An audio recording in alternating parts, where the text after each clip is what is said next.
Hey, what's going on, everyone? How you guys doing today? My name is Matt Jarbo. Welcome back to Stranger Days, episode number 5. And today we've got some interesting stories to talk about from around the country and the world.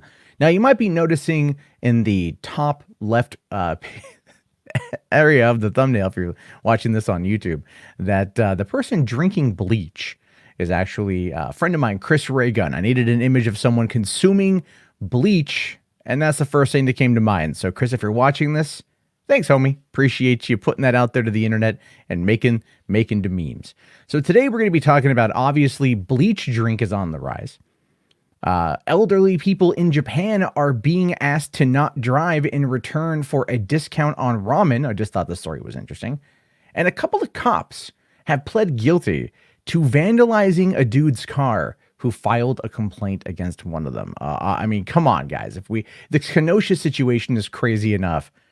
This is some juvenile shit. Like, this is why we need better police training. But we're going to get into that here today, obviously, on Stranger Days. If you are listening to this on iTunes, please consider leaving a review. I prefer 5 stars, but I'll take 4. I'm not a greedy person. I'm a humble man. And, of course, some of the funnier ones I can read off on stream as we go through it, so you can find that on iTunes. All right, let's dive right in. So what we got right here is a story about bleach drinking. And apparently, according to this one article, almost 50 North Texans drank bleach this month. The Poison Center warns, stop it. It won't cure COVID. Yeah. We've been dealing with a lot of misinformation, a lot of craziness, a lot of nonsense concerning COVID-19. So people are afraid. And what happens when they're afraid? Well, in this case, they literally drink bleach. So this is what it says. Following 46 cases of bleach ingestions in North Texas Poison Center region since the start of August, experts are again warning people that drinking the chemical won't prevent COVID-19. And a lot of this has to do with where these people are getting their information. I'm sorry. Look, I'm just going to say it. Facebook is not always the best source of information. It's not. You find a lot of wackos here on YouTube. You find a lot of wackos there in the podcast world. You find a lot of wackos on social media. And for some reason, people out there are thinking, hey, it's a good idea to drink bleach. It will prevent COVID. No, it won't. It will kill you. The organization pointed to misleading and inaccurate information circulating online about how to prevent the spread of COVID-19 for the uptick in poisonings. I mean, people do dumb things when they're afraid. There is quite literally no other explanation. People just do dumb shit. They get scared and they go like, well, this could work. And we've been seeing that for months and months and months. Stories like this for months and months and months of people just doing dumb things. Now, the FDA has long warned that drinking chlorine dioxide products can lead to severe vomiting, severe diarrhea, life-threatening low blood pressure caused by dehydration, and acute liver failure. Now, you can potentially reduce the spread of the coronavirus by cleaning and disinfecting frequently touched surfaces such as tables, doorknobs, light switches, handles, desks, toilets, faucets, and sinks with bleach. And if you are, and this is just coming from the Mayo Clinic, and I believe this is accurate, I would absolutely 100% go look this up on your own. But I think it's 4 teaspoons of bleach per 1 quart of water or 1 gallon of water. I know the two are not the same, but go and look it up. And that's how you can make your own homemade disinfectant to help with your house and your health without, consuming bleach.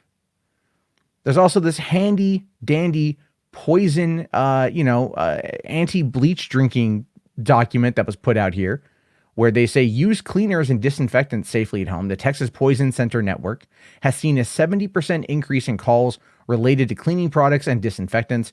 We remind residents of the importance of proper use and handling of cleaning products and disinfectants during the COVID-19 pandemic. That's right. There is a 71% increase in cases involving bleach products. This would be people ingesting bleach products. 71% increase in cases, according to the Texas Poison Center Network.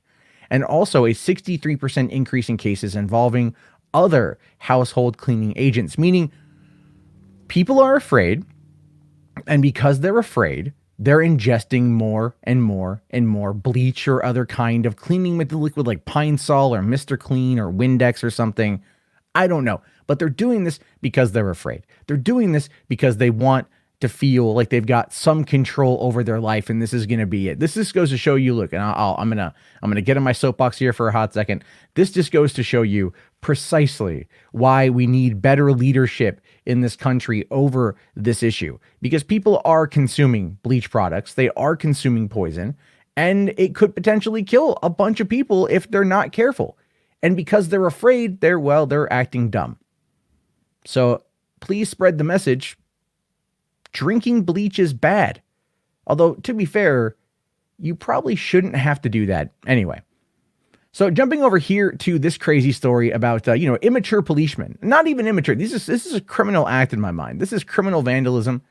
And I don't like what happened at the end of this.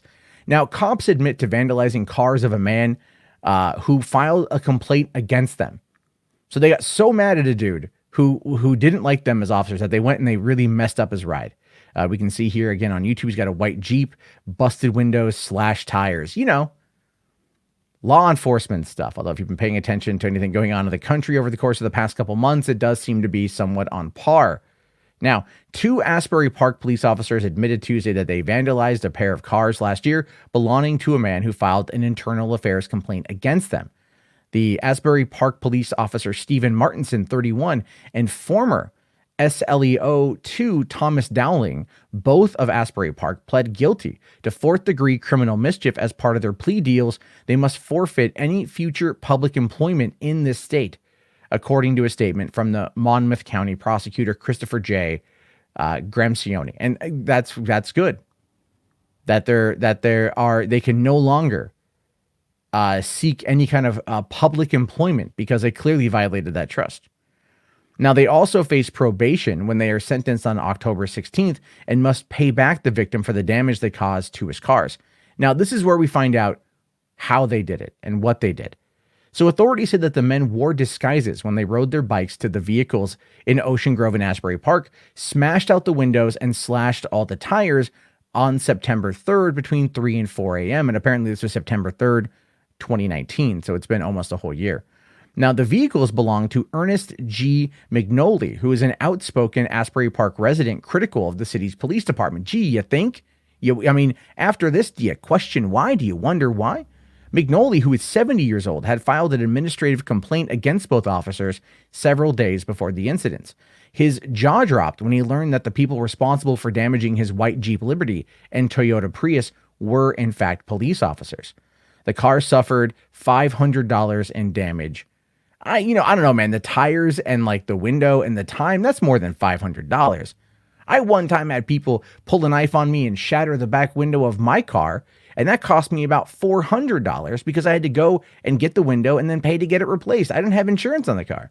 So that $500 in damage to me comes across as a $500 deductible for his full coverage. That's what I think it is. That doesn't explain it. That doesn't make it go away. It's still a really dick thing to do. Now, Martinson, who was a member of the Asbury Park Police Force since 2013, was suspended without pay when the charges came to light. Dowling, a Class 2 special law enforcement officer, was fired. The cooperative efforts of the Asbury Park Police Department's Internal Affairs Unit and the Monmouth County Prosecutor's Office Professional Responsibility Unit is a clear example of how effective our current internal affairs policies are. These officers were held accountable for their actions and misconduct, and we will continue to hold our officers responsible to build upon the trust of the community that we serve. And look, man, they tore this thing up. Not even like, not terrible. Like popping the tires is, breaking a window. It's not like, they didn't set fire to it. They didn't defecate in it. It's juvenile vandalism is what it is. It's still vandalism. It's still wrong. I'm glad both were fired. I actually misread the article when I was prepping. I thought one of them still had his job. I'm like, are you kidding me on that one? No, the answer is they've both been let go, and they both cannot seek public service in the state, which is great, which is fantastic. But the thing with that I find to be a little bit weird for this one, though, is like, why would they be so petty as to think this was a good idea? If the one dude had been on the force for literally, like, at the time, 6 years. So then my question becomes, what else has he done? I don't think this is a first time offense. I think this is like, people who have gotten mad at him before, or people who have wronged him as being an officer or disrespected him for being an officer. Those people he's probably gone after. And I'm glad that this is one of those weird stories that has a good ending to it. So let's talk about this finally today. This is an odd one that I found coming out of Japan, where Japanese government wants people to swap their driver's license for cheap noodles. And this, of course, is it's aimed at older motorists rather than younger people. But if you look at Japan's age demographic breakdown, how their population is right now, that's a lot of people. A lot of people. Now, it says police in Japan are trying to coax elderly drivers from behind the wheel with offers of cheap meals as the country confronts a worrying rise in accidents involving older motorists. And if you look at how Japan has advanced technologically speaking and how just insanely busy Tokyo is, as well as other major cities in Japan, you can see like the older people are, they might have grown with it as well, but it could still come across as very, like distracting and whatnot. However, under a scheme launched last week in the Aichi prefecture in central Japan, elderly drivers will be given discounts on ramen noodles at 176 outlets of the Sugakiya restaurant chain, but only after they surrender their driver's license. This is an interesting story because it's asking people to give up their ability to drive for a discount on ramen.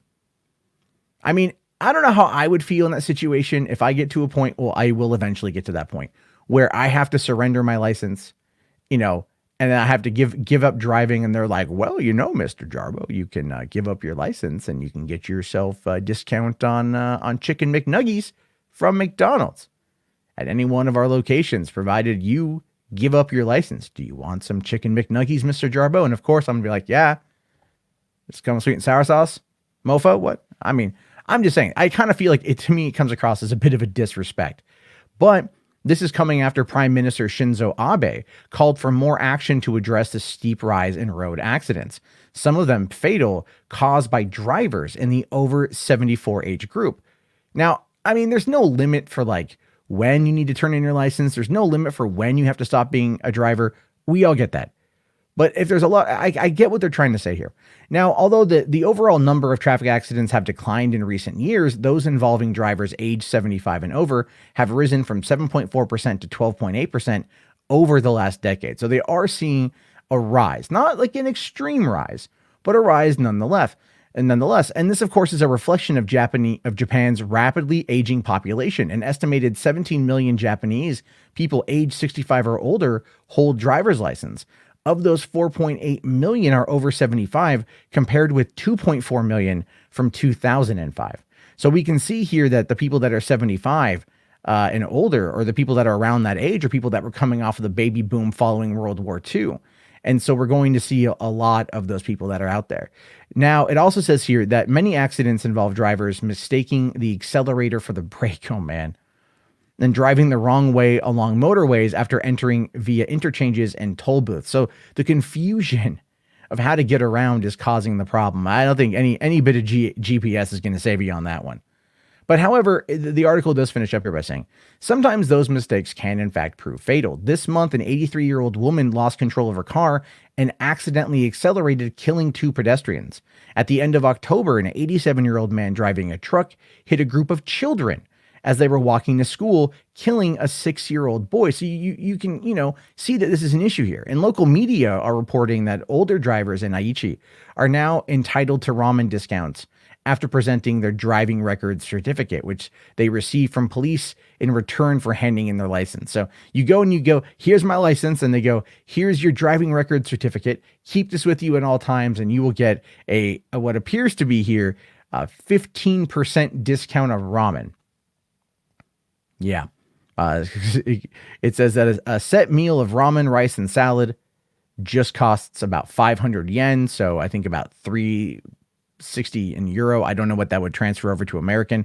And then they get the 15% discount, or that would be the 15% discount. Either way, it's still not much. Other parts of the prefecture are using similar incentives, including discounts at Sento public baths, barbers, and chemists, plus lower taxi fares. Now, that to me is interesting. They also had another bit in this article talking about a graduation. Boom, people who graduate, I think high school or college, can get very similar discounts and incentives for taking public transportation and things like that. And all things considered, I mean, like, that's great. In our country, in America, public transportation sucks outside of like a couple cities. And so, like, it is what it is.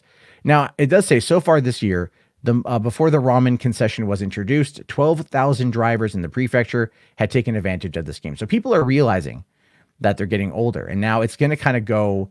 Now they're going to be stepping it up, because starting next March, drivers aged over 74 who are stopped for traffic violations or show signs of memory loss or impaired judgment are going to be referred to a doctor.